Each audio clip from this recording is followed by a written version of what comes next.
everyone. This is Lorraine coming to you from my little office here in Davis, Illinois. We're on day 4 of reading from the journal of my father and telling their story about being on American Samoa for 2 years.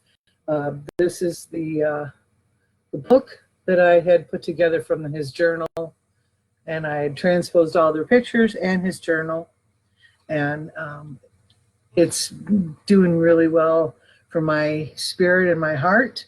I wore my "Are We Having Fun Yet" t-shirt. I'll wear it again in a few weeks and see if we can still get at least a smile from you. Today, I wanted to show you this incredible set that gets talked about in this letter.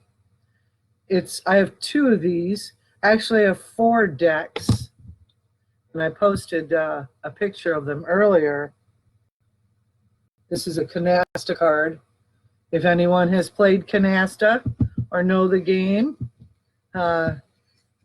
give me a heart or a like.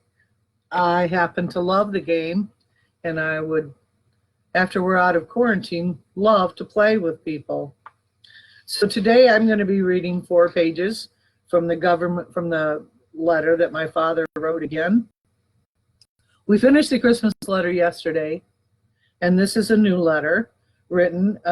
This explains the last year of their life in American Samoa. You'll see and hear today that government is no different then than it is now. This is called the Government Paradigms Alter Island Life. March 1952. Dear friends, once again it is apparent that our letter writing doesn't always include all our many friends who should be included. Oh, and Derek, I'm wearing my hat that my cousin Derek gave me. This was our grandfather. He served on the USS Vermont, BB-20. So I'm wearing that in honor of Derek, as he had all of our hats made in honor of our grandfather. So thank you. I can never do this mirror thing on the internet. Anyway, back to the letter, sorry. Once again, it is apparent that our letter writing does not always include all of our many friends who should be included. So it behooves us to take pencil in hand, later this to typewriter, still later the mimeograph machine, and record some of the many events which have taken place since you last heard from us. For those very few who might be called regular recipients of our written words, perhaps some of this may even be new to you. The first epistle covered up to December 1950. It is altogether fitting, then, that our second epistle should be synonymous with another far more important event and cover up to Easter 1952. In our last writing, we had all the intentions of returning home to the States in July, but a series of related and unrelated events caused us to take a recheck of the advantages and disadvantages, and as you can see, we signed up for another year of duty in Samoa. The job still held the challenge. It was to become a reality 1 month before sailing time. That's my oldest brother, George. And by extending our transportation would be paid all the way home instead of to San Francisco, along with a fair increase in salary. It was not an easy decision to make for more reasons that are listed. The year 1951 started off with much of the rootin' and tootin' that we were so familiar with back home. The Trees, Hearsts, and Watsons had chosen canasta for their party, while many others fell into the grip of liquid potions at other parties. At the prescribed hour, the station siren let loose its usual ear-bending wail. Many car horns joined in. Oh, he's talking about the new year. Along with the ship's whistle, firecrackers, and a few dogs who could no longer resist the temptation. As only 3 degrees separate us from the international date line, we are among the last group of islands to say goodbye to the old and hello to the new. February was to be a big milestone in the island's history. It was then that the first civilian government was to take over the reins of government. On February 23rd, the last naval governor's flag was hauled down, and the flag of the Honorable Phelps of New York took its place. The period before this, and for some time after, even possibly to the present, can be called the period of turmoil and frustration. The Navy, knowing its reign was to be short-lived, was eager to get out, and seemingly so. The Interior Department, in the higher echelons, was not too eager to get in. Although written and somewhat spoken, assurances of the status quo were forthcoming to the natives. We're all sure they were all born in Missouri. We're still very much at unrest. Not sure what that comment means. Scattered accounts of troubles in Guam filtered through, adding fuel to the fire. Guam went through a similar transition in government the year before. The governor's inaugural speech reiterated those assurances, but two other new staff members who made the journey with him turned the island into a sorrowful three-ring circus. As there were the only other interior people on the administrative level at that time, they fought tooth and nail for all available position titles. One, seeing that he was losing to the other, tried to do it in a different way. He circulated among the anti-government faction with his pro-communistic tendencies and proceeded to cause innumerable damages to the newly born and struggling government. He managed to get a petition to Washington denouncing the new government and calling for a congressional investigation. His petition was proven 99% false by the local legislative body, even to the signatures of 6-month-old babies, but will still receive the investigation at a later date. Long before the investigation took place, he was recalled to Washington on business. It took a sizable donation to the Democratic Party fund by party known to make sure that his business there was long-lasting. At last report, he was still working for the Interior Department, attention Joe McCarthy, but at least not in Samoa. His friend, after working hard for what he thought was the best interests of Samoa, lasted not too many months longer before he resigned. He was not seasoned enough to take the responsibilities of the titles he was so jealous of. This brought him much personal ridicule and made him enemies not only among the natives. One of the crushing blows that must have come the night his brand new automobile was unloaded from a transport. Dawn found it missing of most of its little parts that make cars run, things naturally which are in place here and must be reordered from the States. It was under these circumstances that the rest of the Interior's people arrived at nearly the last of the native. The new people came down on the same transport that took the others back. And one day we had a complete change of command. The time was June 24th, 1951. Confusion was rampant. The old-timers, civilians who signed over, hurriedly tried to indoctrinate the government. Then everyone became entangled in the swaddling clothes of the new government. It was, and is, easy to see that some in Washington did not like the president's appointed governor. He wasn't one of their boys, and they tried to make it rough for him. Reversals of originally outlined policies did not help matters either. It seems that quite a few were promised that their work here would be under civil service. It isn't. We cannot get a decent explanation as to why either, as we are forced to pay income tax as well as import duty into this American possession. Working wives of working husbands were told that they too would receive the 25% cost of living allowance. This lasted for a few months and then was revoked. Rent was to be held as low as possible. After a questionable survey, some rents were due for a 50% hike. At last, the employees, enough of them, put their feet down, and so far this has not gone through. For a long while, it was one thing right after another. Such actions put the whole island on an insecure basis, and much beneficial ability, time, and energy was wasted in the process. Sound familiar? Because of the above to date, we have lost an attorney general, a director of administration services, his assistant, a dentist, an x-ray technician, a staff member of the hospital, a supervisor of elementary education, a supervisor of audiovisual education, and a general office manager for the Department of Education. Transportation over for a little less than 6 months. Transportation plans are completed for a nurse and are in process for a radio technician. Quite a turnover for less than 6 months. This does not include those that would like to leave. A large family cannot really afford to break contract and pay close to $600 for transportation per person. That holds some families back. You might recall that in our first letter, we mentioned that Interior could not hope to spend or give away as much as the Navy. This has proven quite correct. Their anticipated budget was reduced even more than they thought it would be. And as the governor figures 57% of the national income to the native population left with the Navy. Then, too, a sizable reduction in the price received for copra, Samoan's main export, of 2 items was recently announced: cheaper synthetics.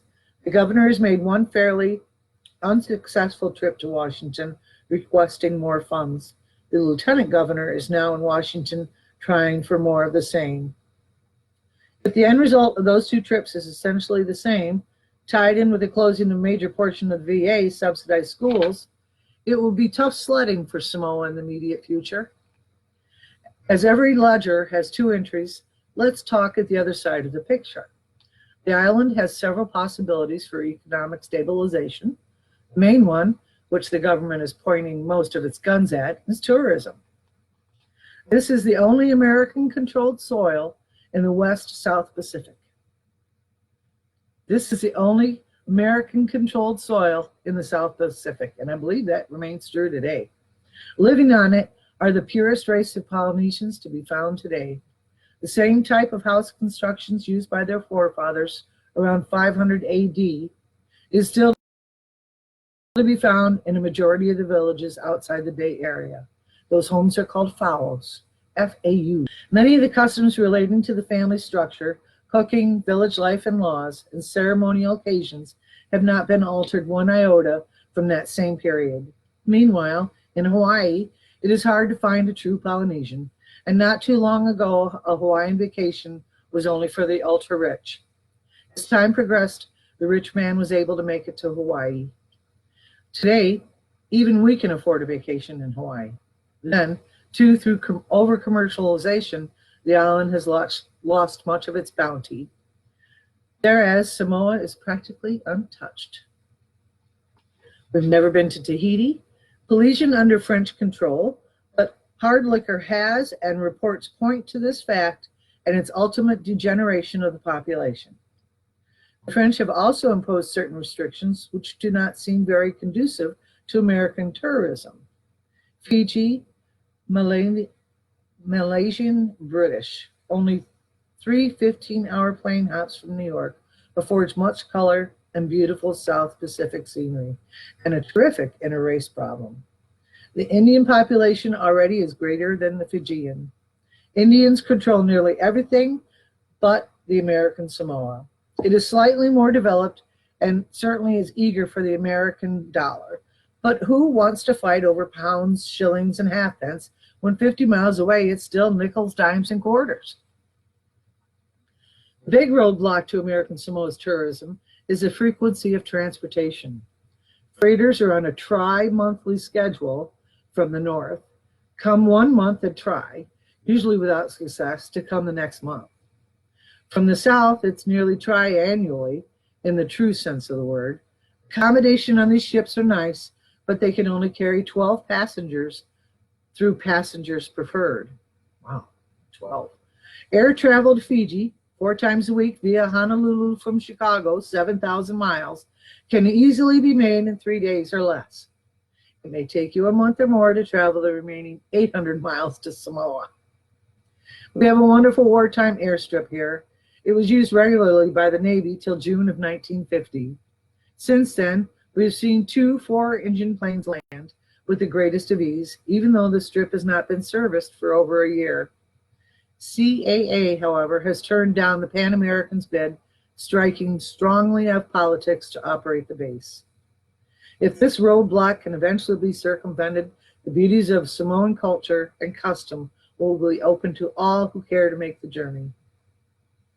Number 2 on the list is a recent purchase of the defunct Island Packers by the government. Rockefeller put more than $2 million into the entire project, tuna fish canning, before he decided to look for the fish and a few other mistakes. No fish. The government, we believe, is going to try and convince the Japanese to bring their tuna here. avoiding the high tariff now imposed by the states. If it works, approximately 300 more Samoans will go on a fairly steady payroll. Then, too, there are other little projects in the wind which would give the economy a monetary boost. So after all, perhaps, the picture is not as black as it sometimes seems. We moved again, twice to be exact. One move was temporary, to get off the hill. The other move was into a house that we had our eyes on long ago. When its occupants left in June, we were moving in right behind them. All three places are within a stone's throw of each other, yet each one is quite different in construction and arrangement. The first was the apartment on the hill. The second was half of a two-story duplex, and our present home is a 5-room, 1-story house. It too is located right on the bay with some high tide water laps at the support pillars. It is completely screened in on 2 sides, a horizontal distance of 11 by 35 by 26 by 11 feet. It is furnished nicely, rattan, much of the same as our former places, so we won't go into that. It's not been painted on the inside for 6 years or so and was looking quite shabby. The government, being quite broke and confused at that time, said they could not afford to have it painted, so they would supply us with the paint and brush, however, if we so desired. So from July to Christmas, many of my spare moments were taken up giving the inside 2 coats, a variety of colors. I have white, light gray, baby blue, light blue, aqua, and dark green. The off colors are Watson mixed, which in some cases give the same room a 2-tone effect on different walls. I think most of the time was actually spent cleaning the brush. Well, that's all I'm going to give you today. Tomorrow we're going to go in and meet my oldest brother when he was brought into this world. After this book is done, I'm waiting for permission from the author of The Land of Stories, Chris Colfer, to see if I can't start sharing his wonderful books to be able to read to you guys. Because, like I said yesterday, I have found that getting up and doing this every day, it gives me a sense of purpose. It helps me to get up and get dressed, and I absolutely love visiting with you guys every day. I too have taken to watching Jimmy Fallon, Jimmy Kimmel at home. Oh my God, what a hoot those guys are. Their kids are so small. Oh my God, I had no idea. Anyway, they haven't fun yet. We'll see you guys. I'm going to take tomorrow off, and I'll be back here on Monday. So you guys have a good weekend. We go total shutdown at 4 o'clock. So I need bananas. So I'm going to go run and get some bananas. I love you.